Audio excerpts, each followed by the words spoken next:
Hello my dear friends, again welcome to our YouTube channel. दोस्तों, हम लोगों ने अपना स्टार्ट किया था एटॉमिक स्ट्रक्चर वाला टॉपिक, जिसमें एक लेवल के क्वेश्चन हम लोगों ने किए थे।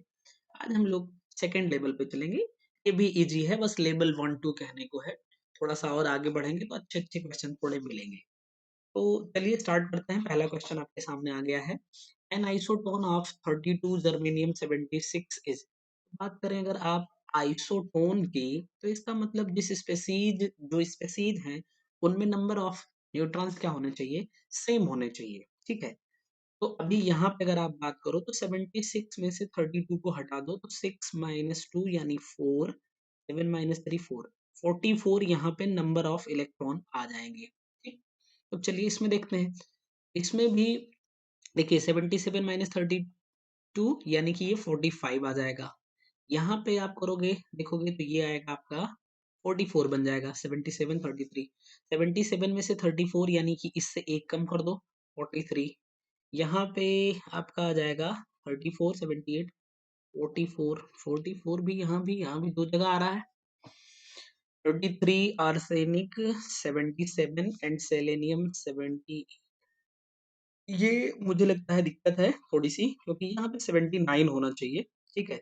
इसका आर्सेनिक का होता है आपका, सॉरी सेलेनियम का 34, सेलेनियम 79। तो 79 अगर आप करोगे तो यहाँ पे आपका बन जाएगा, इसको थोड़ा हम हटा लेते हैं, ये आपका 45 बन जाएगा।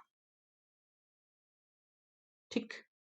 तो अगर आइसोटोन की बात आप करो तो ये आपका बी ऑप्शन सही हो जाएगा। दोनों जगह पे 44 44 नंबर ऑफ न्यूट्रॉन्स प्रेजेंट है। ठीक है। चलिए नेक्स्ट क्वेश्चन पे चलेंगे। क्वेश्चन नंबर 2 है आपके सामने। According to Bohr's atomic theory, angular momentum of an electron in sixth orbit is. Bohr के एटॉमिक थ्योरी के अकॉर्डिंग जो एंगुलर मोमेंटम होगा सिक्स्थ ऑर्बिट के लिए, वो कितना हो जाएगा। ठीक है। तो बहुत सिंपल सी बात है। आपको पता है कि एम बी आर यानी एंगुलर मोमेंटम जो होता है वो एन एच अपॉन 2 पाई के इक्वल होता है। यहाँ पे n क्या है, ये आपकी ऑर्बिट को डिनोट करती है। एच प्लैंक कांस्टेंट हो जाएगा, 2 पाई भी आपके कांस्टेंट हो जाएंगे। यानी n की वैल्यू 6 कर दो इंटू एच अपॉन 2 पाई कर दो, 2 से इसको कैंसिल कर दो, we get here 3 means 3 H upon pi जो होगा वो हमारा आंसर बन जाएगा। Means C is the correct option. ठीक है। इजी क्वेश्चन है, कठिन नहीं है। चलिए क्वेश्चन नंबर 3 पे आ जाते हैं। थर्ड नंबर क्वेश्चन है, the frequency of a wave is 6 into 10 to the power 15 second inverse, it's wave number would be. कोई वेव है उसकी जो फ्रीक्वेंसी है वो हमें गिवन है, यानी कि ये न्यू की वैल्यू हो जाएगी। और हमें फाइंड क्या करना है, वेव नंबर यानी न्यू बार हमें फाइंड करना है। ठीक है। तो जरा देखिए, न्यू इज इक्वल टू क्या होता है, सी बाई लेमडा, और nu bar is equal to 1/लैम्डा को हम बोलते हैं वेव नंबर। यानी इस सी को इस साइड में भेज दो। Nu by C is equal to 1/लैम्डा, या इसी को हम न्यू बार बोल सकते हैं। ठीक है। फ्रीक्वेंसी हमें गिवन है भाई, देखिए कितना गिवन है, 6 into 10 to the power 15 and second inverse. और अपॉन में आ जाओ, यहाँ पे लाइट की वेलोसिटी जो हो जाएगी वो आपकी कितनी होगी, 3 into 10 to the power 8 metre पर सेकेंड का। तो ये सेकंड से सेकंड कैंसिल हो जाएगा आपका। इधर कितना आने वाला है, 3 से 6 को, यानी 2 इंटू 10 टू द पावर 8 ऊपर जाएगा, माइनस का हो जाएगा 15 माइनस 8, माने कि ये 7 बन जाएगा। और मीटर ऊपर जाके मीटर इनवर्स बना देगा। मीन्स जो हमारा वेव नंबर होगा वो 2 into 10 to the power 7 metre inverse. देखिए यहाँ पे दो जगह पे बी और सी में अगर आप थोड़ा सा कंफ्यूज होंगे तो गलत कर देंगे, क्योंकि यहाँ पे यूनिट का खेला किया हुआ है। बी ऑप्शन हमारा क्या हो जाएगा, ही बन जाएगा। ठीक है। चलिए moving to the next question. Question number 4, En is equal to minus 313.6 upon n square kilocalorie per mole if the value of E is equal to minus 34.84 kilocalorie per mole, to which value does n corresponds। अब देखिए यहाँ पे हमें देखना है n की value को calculate करना है। तो ये चीज हमें गिवन है, इसको ध्यान से देखो, n square into E n is equal to -313.6 हो जाएगा। ई एन की वैल्यू भाई आपको ये गिवन है, जरा ध्यान से देखिए, ई एन, एन तो हमें नहीं मालूम है लेकिन ई की वैल्यू गिवन है, तो n square is equal to -313.6 upon में 34.84 कर देते हैं, यूनिट सेम ही है। इसको आप डिवाइड करो तो कितना आ जाएगा, 34। ये स्क्वायर में है तो थोड़ा सा आप समझो, ये 4 है तो 2 का स्क्वायर हो सकता है, या 4 का स्क्वायर फिर आपका 16 हो सकता है, 3 का स्क्वायर 9 हो सकता है। तो हम पहले छोटे वाले से उठाते हैं, तो छोटे वाले का मतलब कि 2 का ले लेते हैं, तो ये हो जाएगा 2 का स्क्वायर, ठीक, यानी कि यहाँ 4 अगर बन जाए तो काम बन जाए। चलो 4 से इसको मल्टीप्लाई कर देते हैं, मल्टीप्लाइड बाई 4, 4 4 जा 16, 4 8 जा 32, 33 हो जाएगा हमारा, एंड 4 4 जा 16, 16 3 19, 4 3 जा 12, 12, तो कुछ गड़बड़ आ रहा है भाई। हम्म? कुछ गड़बड़ किया हमने क्या, 4 4 4 जा 16 कैरी 1, 4 8 जा 32 1 33 कैरी 3, 4 4 जा 16 और 3 19 कैरी 1, 4 3 जा 12 1, ये आपका 139.36 बन रहा है, ठीक है।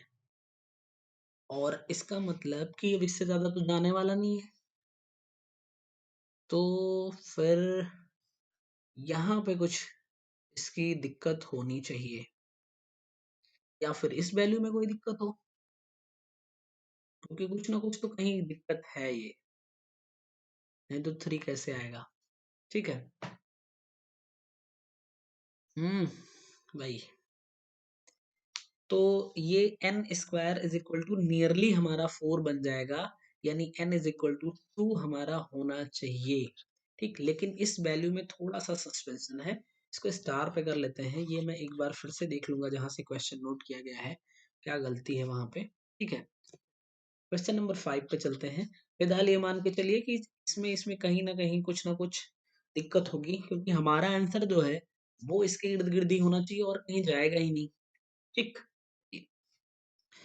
The principal and azimuthal quantum number of electrons in 4f orbitals are, 4f orbitals में ये जो प्रिंसिपल और एजीमुथल क्वांटम नंबर जो है वो क्या हो जाएंगे, n और l की वैल्यू बतानी है। भाई n की वैल्यू साफ साफ दिख रही है, 4 हो जाएगी, l की वैल्यू जो f के लिए होती है वो 3 होती है। कितना एकदम बच्चों वाला सवाल ये तो हो गया, ठीक है, मगर पूछा गया एग्जाम में, एग्जाम में कभी कभी आसान क्वेश्चन भी पूछ लिए जाते हैं, ये एग्जाम में पूछे गए क्वेश्चन है। Which cell would be the first to have G sub cell, यानी कि ये आपको सेल गिवन है, इसमें किसमें सबसे पहले बार जी सब सेल का इंट्रोडक्शन होगा, तो आपको पता है के एल एम एन ओ ऐसे आपकी सेल्स होती हैं।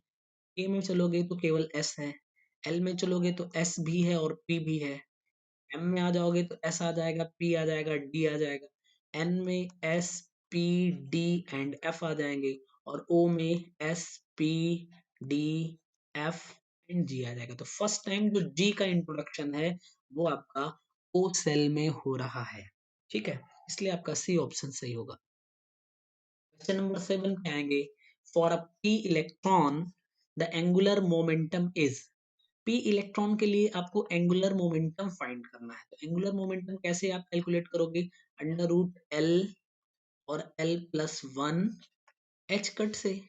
तो भाई पी के लिए जो एल की वैल्यू होती है वो 1 होती है, यानी यहाँ पे सब्स्टिट्यूट कर दो 1 और 1 + 1, यानी कि आपका बन जाएगा √2 एच कट। तो यही अगर आपका मान लो हो जाता किसके लिए, एस के लिए, तो 0 एच कट हम या 0 भी बोल सकते हैं, ठीक। अगर यही आपका डी के लिए हो जाता तो डी के लिए एल इज इक्वल टू 2 होता है, यहाँ पे रखो आप 2 इंटू 2 + 1 यानी 3, अंडर रूट 6 एच कट हो जाएगा डी के लिए। अगर यही एफ के लिए पूछ लेता तो एल जो है वो 3 हो जाएगा, तो 3 4 जा 12, यानी अंडर रूट 12 एच कट, या इसी को आप लिख सकते हो 4 × 3, 4 का रूट निकालोगे तो 2√3 एच कट पे चला जाएगा, ठीक है। तो ये आपकी एक एक्स्ट्रा जानकारी कि यहाँ पी के लिए पूछ लिया, हो सकता है डी और एफ के लिए पूछ ले, तो आप एफ के लिए 2√3 h कट, डी के लिए √6 h कट और एस के लिए 0 बन जाएगा। फिलहाल क्वेश्चन नंबर 7 का जो हमारा आंसर बनने वाला है that is option number B, √2 h कट। चलिए क्वेश्चन नंबर 8 पे चलेंगे। For n is equal to 5 the total number of orbitals having l is equal to 3 is, n is equal to 5 के लिए जो l इज इक्वल टू 3 है उसमें हमें बताना है नंबर ऑफ ऑर्बिटल। भाई ध्यान से देखिए, n इज इक्वल टू 5 में आपके s भी होंगे, p भी होंगे, d भी होंगे, f भी होंगे, ये सारे सबसेल्स होंगे, लेकिन l की वैल्यू 3 केवल f के लिए होती है। और f में मैक्सिमम कितने इलेक्ट्रॉन्स ऑर्बिटल्स होते हैं, तो 7 ऑर्बिटल्स। एक ऑर्बिटल में 2 इलेक्ट्रॉन हो सकते हैं, यानी 7 टू जा 14 इलेक्ट्रॉन जो है वो आपका बन सकता है। ठीक है ना। L इज इक्वल टू 3 इसने कह दिया, तो n की वैल्यू 5 बोल दिया, L की वैल्यू 3 बोल दिया, यानी कि ये 5f की बात कर रहा है, तो इसमें कितने मैक्सिमम नंबर ऑफ इलेक्ट्रॉन्स हो सकते हैं, तो 14 बन जाएंगे। ठीक है, चलिए क्वेश्चन नंबर 9 पे आएंगे। Radial nodes present in 3s and 3p orbitals are respectively. तो चलिए देखिए, अगर हम टोटल नोड्स की बात करते हैं तो ये होता है n-1 के। इसमें अगर आप एंगुलर नोड की बात करेंगे तो ये आपका हो जाता है एजीमुथल क्वांटम नंबर के इक्वल में, यानी L हो जाएगा। टोटल n-1 और एंगुलर नोड आ गया L, तो बाकी जो बचेगा वो हो जाएगा रेडियल नोड। रेडियल नोड्स भैया टोटल में से L को हटा दो तो n-1 माइनस L बन जाएगा। अभी अब हम बात करते हैं 3s के लिए। तो 3s के लिए जब हमें रेडियल नोड फाइंड करना है, स्मॉल r कह लेते हैं, तो रेडियल नोड अगर हम फाइंड करेंगे तो n यानी कि 3 है, 3-1 और l की वैल्यू तो 0 होती है, यानी रेडियल नोड आ जाएगा कितना, वो आ जाएगा। और 3p के लिए बात करेंगे तो यहाँ पे n आपका हो जाएगा 3, radial node is equal to 3-1 और l की वैल्यू p के लिए जो होती है वो 1 होती है, दैट इज 1 आ जाएगा। तो 2, 1 आपका बी ऑप्शन में है, तो यहाँ रेडियल नोड आपने फाइंड कर लिया है। आसान सा क्वेश्चन है, बस केवल आपको रेडियल नोड कैसे कैलकुलेट करने हैं उतना आपको ध्यान देना। ठीक है, चलिए क्वेश्चन नंबर 10 पे चलेंगे। और ये क्या कह रहा है, in any subshell the maximum number of electrons having same value off spin quantum number is. अब देखिए, किसी भी सबसेल में जो इलेक्ट्रॉन होते हैं वो कितने मैक्सिमम इलेक्ट्रॉन होंगे जिनकी स्पिन क्वांटम नंबर सेम होगी। अगर एस में बात करोगे तो एस में जो ऑर्बिटल होगा वो एक होता है, तो एक में केवल एक ही इलेक्ट्रॉन होगा जिनकी स्पिन सेम होगी। पी में अगर आप बात करोगे तो यहाँ पे 3 ऑर्बिटल्स होते हैं, तो 3 ऑर्बिटल्स का मतलब कि इस इलेक्ट्रॉन की, इस इलेक्ट्रॉन की और इस, यानी 3 इलेक्ट्रॉन की स्पिन सेम होगी और नेक्स्ट 3 की स्पिन क्या हो जाएगी, फिर से सेम हो जाएगी। मतलब क्या है बताने का कि ऑर्बिटल्स में जितने, आई एम सॉरी, सबसेल में जितने ऑर्बिटल्स होंगे उतने ही मैक्सिमम इलेक्ट्रॉन होंगे जिनकी स्पिन सेम हो सकती है। तो अब बात आती है कि हम नंबर ऑफ ऑर्बिटल्स कैसे फाइंड करेंगे। नंबर ऑफ ऑर्बिटल्स, तो आप अगर बात करो कि n के टर्म में, प्रिंसिपल क्वांटम नंबर के टर्म में, तो n स्क्वायर से आप नंबर ऑफ ऑर्बिटल्स फाइंड करते हो, और अगर l के टर्म में बात करोगे तो 2l+1 से फाइंड करते हो। अब अगर आप नंबर ऑफ इलेक्ट्रॉन्स की बात करोगे तो यही हो जाता है, जितने ऑर्बिटल उसके 2 टाइम्स इलेक्ट्रॉन, यानी 2n स्क्वायर, और ये बन जाएगा 2 × 2l+1, या इसी को कभी आप 4l+2 भी बोलते हैं। ठीक, लेकिन यहाँ पे पूछा था क्या, same value spin quantum number की, यानी ये इनडायरेक्टली आपसे नंबर ऑफ ऑर्बिटल ही पूछा है। 2l+1 में सी ऑप्शन सही हो जाएगा। ये लगा कि हाँ भाई लेवल 2 अलग थोड़ा सा क्वेश्चन है, ठीक है, ये नहीं है, मगर क्या है कि थोड़ा सा गलती इंसान कर सकता है या एक बार में जिसका दिमाग नहीं काम किया वो सोचेगा क्या यार ये लिखा हुआ है, थोड़ा बाद में देखते हैं, लौटते टाइम पता चला क्वेश्चन के लिए टाइम ही नहीं बचा। ठीक है, तो ये आपका 10 क्वेश्चन हो गया है और 10 क्वेश्चन की कल हम लोगों ने 12 क्वेश्चन किए थे, आज 10 है। अब हम लोग जो लेवल 3 आएगा उसमें देखते हैं, थोड़ा अच्छे-अच्छे क्वेश्चन रहेंगे उसमें। तो आप लोग अच्छे से पढ़ाई करते रहिए। मिलते हैं नेक्स्ट वीडियो में। Thank you very much.